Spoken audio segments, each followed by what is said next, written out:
부장. 이제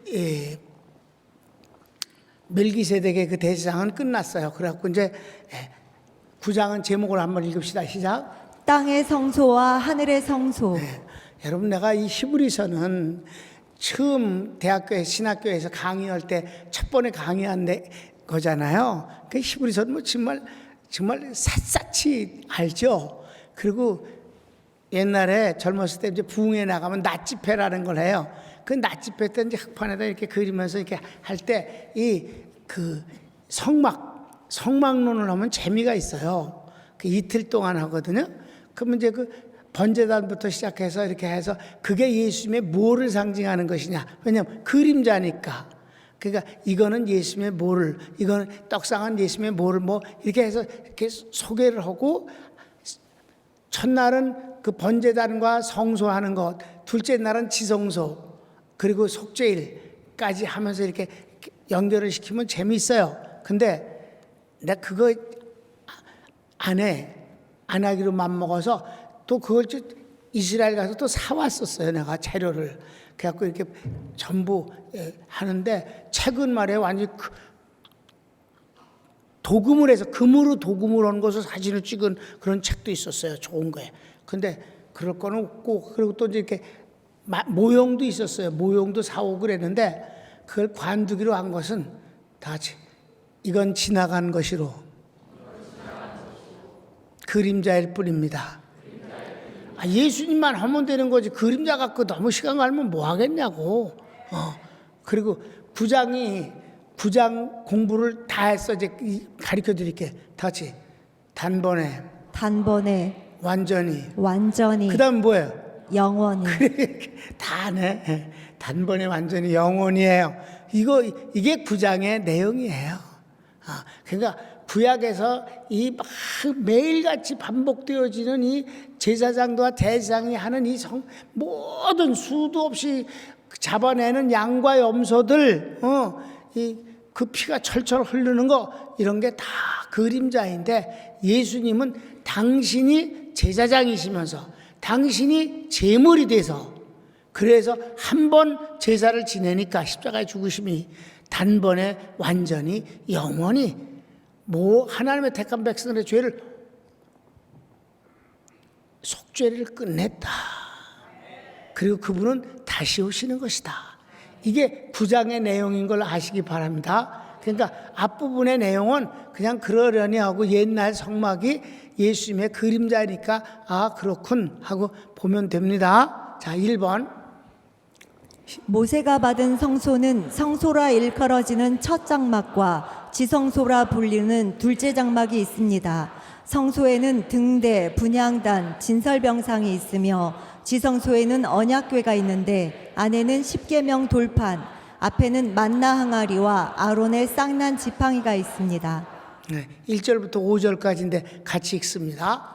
첫 언약에도 섬기는 예법과 세상에 속한 성소가 있더라. 예비한 첫 장막이 있고 그 안에 등잔대와 상과 진설병이 있으니 이는 성소라 일컫고, 또 둘째 휘장 뒤에 있는 장막을 지성소라 일컫나니 금 향로와 사면을 금으로 싼 언약궤가 있고 그 안에 만나를 담은 금 항아리와 아론의 쌍난 지팡이와 언약의 돌판들이 있고 그 위에 속죄소를 덮는 영광의 그룹들이 있으니 이것들에 관하여는 이제 낱낱이 말할 수 없노라. 낱낱이 말할 수 없다고 그래서 그런지 틀린 게 많어. 지금 쓴 것 중에서 좀 약간 착오적인 것이 있어요. 근데 그렇게 중요한 건 아니니까 그림을 한번 봅시다. 그림도 준비했어 내가. 그림 주세요.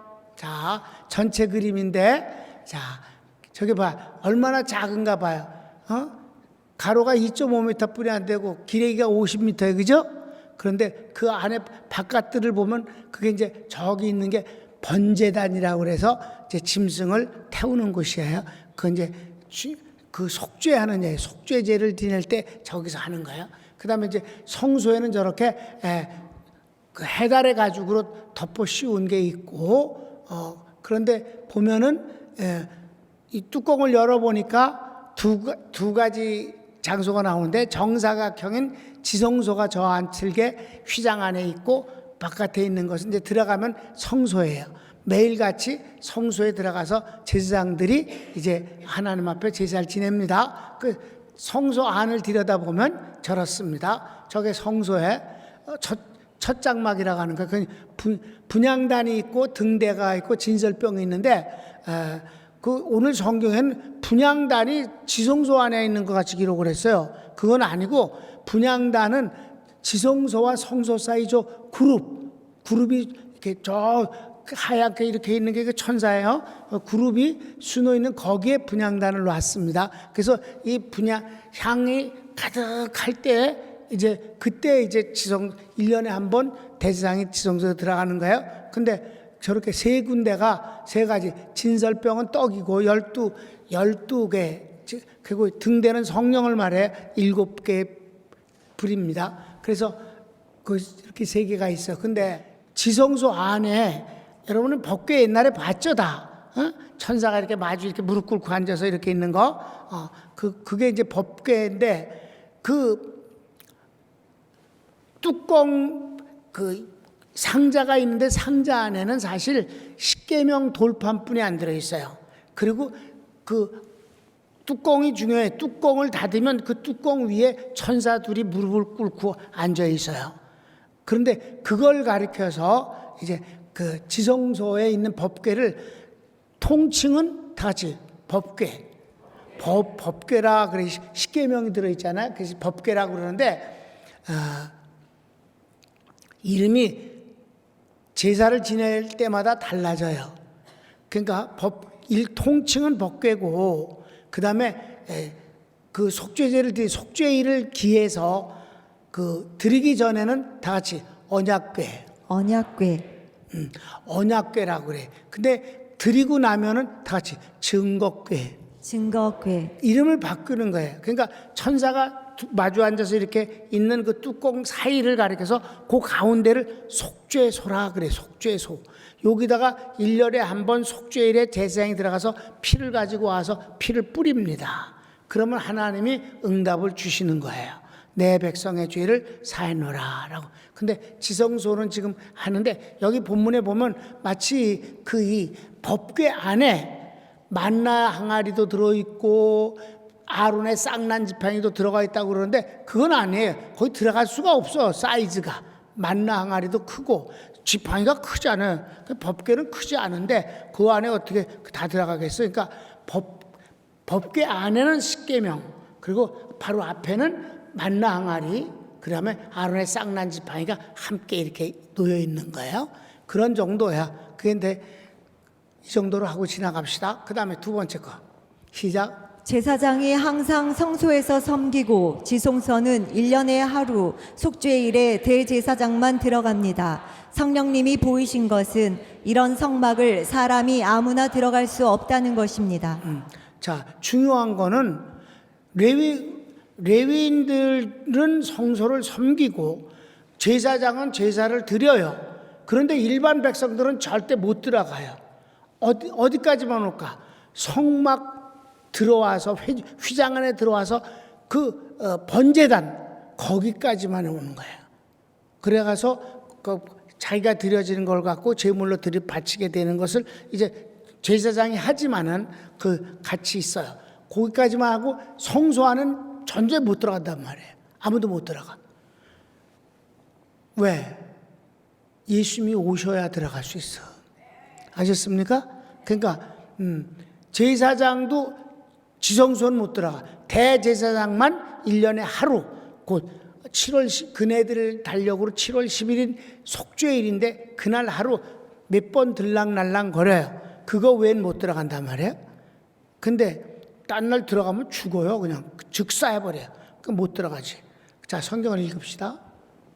이 모든 것을 이같이 예비하였으니 제사장들이 항상 첫 장막에 들어가 섬기는 예식을 행하고 오직 둘째 장막은 대제사장이 홀로 1년에 한 번 들어가되 자기와 백성의 허물을 위하여 드리는 피 없이는 아니하나니 성령이 이로써 보이신 것은 첫 장막이 서 있을 동안에는 성소에 들어가는 길이 아직 나타나지 아니한 것이라.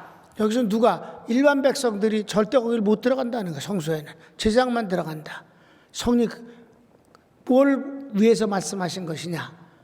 바로 예수님이 오실 때까지 개역 때까지 놔둔 것이다라고 그랬어요. 그다음 시작. 성막은 비유로서 제사장도 자기 죄를 속하는 제사를 매번 드림으로 온전하게 할 수 없습니다. 개역 때까지만 필요합니다. 제사장이 매번 자기를 위해서 속죄제를 드려야 돼. 매번 제일 먼저 하는 게 속죄. 왜? 항상 죄를 지니까 인간이. 그러니까 온전한 속죄가 되겠느냐 이 말이에요. 어?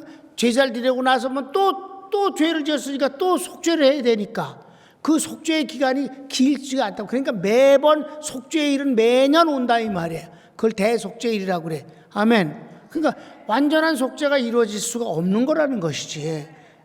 그래서 성경을 읽읍시다. 9절 10절.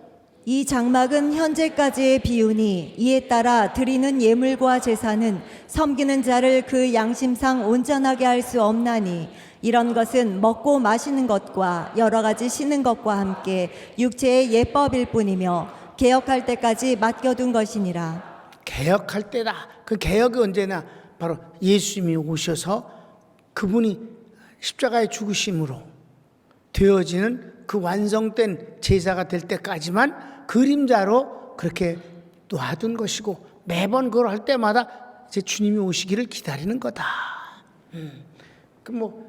그리고 이제 지금까지 이제 그림자 얘기를 했고, 그다음에 이제 예수님 얘기가 시작되거든. 예수님 얘기가 더 길어요. 사실 지금까지 우리가 10절까지 했는데 28절까지가 18절이나 되는데 제목은 2개뿐이 없어요. 왜? 간단하니까. 주님이 단번에 완전히 영원이라는데 뭐 길게 말하면 안 되잖아. 단번이라니까. 단번인데 너무 길게 하면 안 되지. 단번이 아니지. 그래서 자 4번 시작. 예수 그리스도는 온전한 대제사장이시고 그분이 제물도 되심으로 그의 언약의 피가 속죄의 완성입니다. 그분은 제물이 따로 필요 없어요. 그러니까 이제 절대로 다른 짐승을 바칠 필요가 없어요. 대제사장이 그분 완전한 대제사장이시기 때문에 2번 할 필요도 없어요. 한 번으로 끝나는 거예요. 자, 성경을 읽읍시다. 그리스도께서는 장래 좋은 일의 대제사장으로 오사 손으로 짓지 아니한 것 곧 이 창조에 속하지 아니한 더 크고 온전한 장막으로 말미암아 염소와 송아지의 피로 하지 아니하고 오직 자기의 피로 영원한 속죄를 이루사 단번에 성소에 들어가셨느니라. 염소와 황소의 피와 및 암송아지의 죄를 부정한 자에게 뿌려 그 육체를 정결하게 하여 거룩하게 하거든 하물며 영원하신 성령으로 말미암아 흠없는 자기를 하나님께 드린 그리스도의 피가 어찌 너희 양심을 죽은 행실에서 깨끗하게 하고 살아계신 하나님을 섬기게 하지 못하겠느냐. 이로 말미암아 그는 새 언약의 중보자시니 이는 첫 언약 때에 범한 죄에서 속량하려고 죽으사 부르심을 입은 자로 하여금 영원한 기업의 약속을 얻게 하려 하심이라.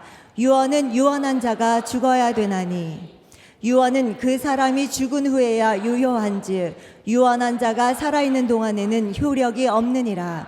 이러므로 첫 언약도 피 없이 세운 것이 아니니 모세가 율법대로 모든 계명을 온 백성에게 말한 후에 송아지와 염소의 피 및 물과 붉은 양털과 우슬초를 취하여 그 두루마리와 온 백성에게 뿌리며 이르되 이는 하나님이 너희에게 명하신 언약의 피라 하고 또한 이와 같이 피를 장막과 섬기는 일에 쓰는 모든 그릇에 뿌렸느니라.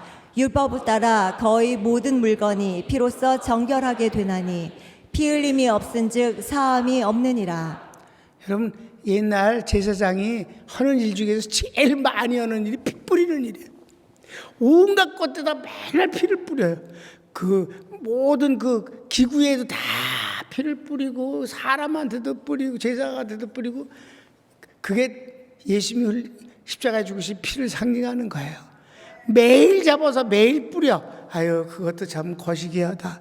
우리가 구약시대 때 태어나지 않은 것이 너무 감사한 일이고 그래도 구약시대 때 유대인으로 태어나서 모를까 그냥 다 음부로 가는 거지 뭐. 여러분 언제 태어나느냐도 정말 중요한 것 같아. 성령 시대 오순절 이후에 태어난 게 얼마나 좋다는 거를 여러분 공부했잖아요. 정말 우리가 치유복음 때도 공부하고 성령론 때도 공부하고 얼마나 오순절 성령의 오심이 신학적으로 중요한가를 배웠잖아, 그죠? 그러니까 구약에서 맨날 그 짓이나 나 그때 제사장 했으면 아유 진짜 거시기 했을 거야. 자, 마지막 시작. 그분은 단번에 완전히 영원히 구속하시고 다시 오십니다. 그래 9장에서 결론은 그거 다 잊어먹어도 괜찮아. 예수님은 우리를 구원하시는데 구속하시는 작업이 단번에 완전히 영원히 그리고 끝났다. 그러니까 얼마나 좋은가.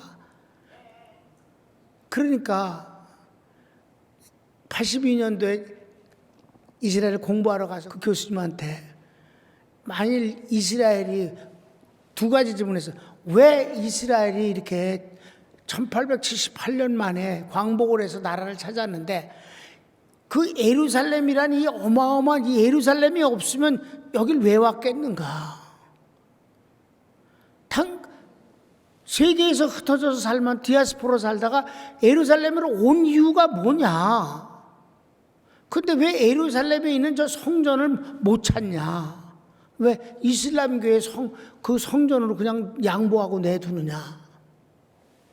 두 번째는 만일에 그걸 찾으면 옛날처럼 짐승을 잡는 제사를 지내겠는가? 두 가지를 질문했어요. 그랬더니 그분이 저거를 무력으로 뺏으면 3차 세계대전이 일어나기 때문에 안 한다는 거예요. 뭐든지 하길 원하면 다 하는 사람들이 왜 이스라엘을 자기네들 걸로 못 가는지 모르겠어요. 그래서 트럼프 대통령이 뭐 했어요? 예루살렘을 이스라엘의 수도로 하는 걸로 그거 내놨죠, 그죠? 근데 어떻게 될는지 잘 모르겠어요. 어떻든 그리고 두 번째 질문에 대해서도 그거 제사 지내겠냐 그러니까 제사 지낸다 그래. 그래서 내가 정말 죄송한데요 그러면서 히브리서라는 그 히브리인들에게 쓴 신약 성경이 있습니다. 이제 얼굴이 딱 굳어 싫어서 딱 걷어.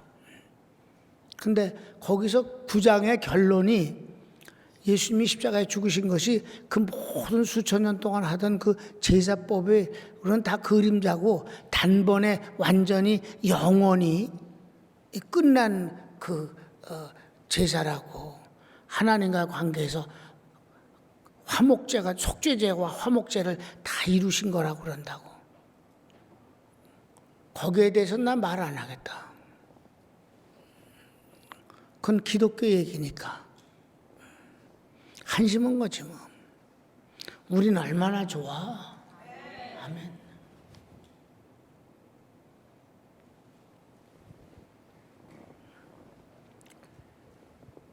한 번만 더 합시다. 그치, 시작. 그러므로 하늘에 있는 것들의 모형은 이런 것들로서 정결하게 할 필요가 있었으나 하늘에 있는 그것들은 이런 것들보다 더 좋은 제물로 할지니라. 그리스도께서는 참 것의 그림자인 손으로 만든 성소에 들어가지 아니하시고 바로 그 하늘에 들어가사 이제 우리를 위하여 하나님 앞에 나타나시고 대제사장이 해마다 다른 것의 피로써 성소에 들어가는 것 같이 자주 자기를 드리려고 아니하실지니 그리하면 그가 세상을 창조한 때부터 자주 고난을 받았어야 할 것이로되 이제 자기를 단번에 제물로 드려 죄를 없이 하시려고 세상 끝에 나타나셨느니라.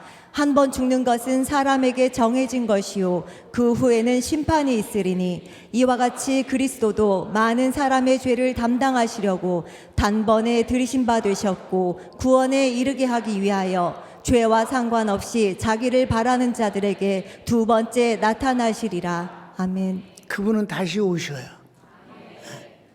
이게 단번에 완전히 그 단번 말이라는 말이 얼마나 여러 번 나와 지금. 그죠? 완전히 영원히. 단번에 완전히 영원히. 9장 히브리서 9장 그럼 그 세 단어만 알면 히브리서 9장 끝이에요?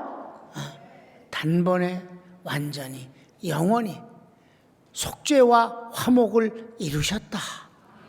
그리고 그분은 그걸 믿고 있는 우리를 데리러 다시 오신다. 그러니까 재림을 언제나 마지막에 귀결시키는 것이 얼마나 안심되고 좋으냐 이 말이에요. 그러니까 주님이 이렇게 단번에 완전히 영원히 우리를 속죄와 화목을 통해서 하나님과 자녀가 되게 하셨다. 그런데 이제 여러분 이제 마무리를 지면서 얘기할게. 예수님이 십자가에 죽으실 때 마침내 맨 마지막에 아버지여 내 영혼을 부탁하나이다. 다 이루었다. 하나님 앞에 부탁하고 세상을 향해서는 다 이루었다. 그 다 이뤘다가 정의 영수함 값을 다 지불했다. 그리고 운명하시자마자 일어난 현상이 뭔지 아세요? 저 아까 그 성소에 가운데 휘장이 있어요. 그게 지성소와 성소를 가로막는 거지? 1년에 한 번만 대상이 들어가는 거지? 그런데 그 순간 운명하시자마자 무슨 현상이 일어났어요? 휘장이 위로부터 아래로 찢어져서 떨어졌어요. 그러니까 무슨 소리예요? 성소에 들어간 사람은 가로막고 있는 휘장이 찢어서 떨어졌기 때문에 법궤를 탁 보는 거예요. 법궤는 하나님 자신이에요. 그래서 이 지성소에는 어떤 불도 켜지 않아요. 아주 사방이 깜깜하게 밀폐된 공간인데도 불구하고 대제사장이 불을 갖고 들어갈 필요가 없어요. 거긴 하나님의 영광으로 인해서 밝아요. 꼭 천국을 상징하는 것이에요. 그런데 그게 떨어졌기 때문에 성소에 들어간 사람은 하나님을 만나는 거예요. 무슨 말이냐? 예수님을 믿으면 하나님을 만나는 거다 이 말이에요. 그 휘장이 떨어졌다는 게 바로 그거예요. 다 이루었다는 순간 그랬어요. 그러니까 예수님을 통해서면 누구든지 하나님을 본다. 이게 만인 대제사장론이에요. 이젠 제사장을 통해서 하나님 볼 거 없어요. 목사님을 통해서 하나님께 나가는 게 아니라 신부를 통해서 회개하고 고해성사할 필요가 없는 거예요. 직접 하나님 앞에 예수님의 이름으로 예수님을 통해서 하나님께 나가면 되는 거예요. 휘장이 떨어졌다는 말이 그렇게 아주 좋은 복음인 거예요. 이게 성막론의 마지막 클라이막스 때 하는 얘기예요. 이게 옛날 생각난다. 젊었을 때 낙 공부 때 하는 거예요. 그러니까 예수님을 통하면 하나님 언제나 만난다. 이게 만인 예수님은 대제사장, 우리는 그 뒤에 만인 제사장이 된 거예요. 하나님을 예수님을 통해서 그래서 예수님의 이름으로 기도하고 예수님의 이름으로 축복하고 그래서 그런 용어는 다른 언어 사회에서는 없어요. 성경에만 있는 거예요. 예수님의 이름으로. 그러면 예수님을 통해서 하나님께 나간다. 은혜가 되셨습니까? 단번에 완전히 영원히 속죄자와 화목자가 되신 주님을 통해서 이제 그 주님의 이름으로 하나님을 언제나 만날 수 있다. 이게 바로 이제 오늘 히브리서 9장의 핵심입니다. 다 같이 한 번만 더. 단번에 완전히 영원히 속죄를 하시고 화목해 하셨습니다. 예수의 이름으로 예수님으로 언제나 하나님을 만납니다. 할렐루야. 손을 모읍시다. 하나님 앞에 기도합시다. 하나님, 이 복음을 인하여 이렇게 평안을 주시니 감사합니다. 예수님은 정말 내게 하나님의 모든 선물을 한꺼번에 다 주셨습니다. 다 같이 주여 한번 부르기도 합니다. 주여, 오 사랑하는 주님 감사합니다.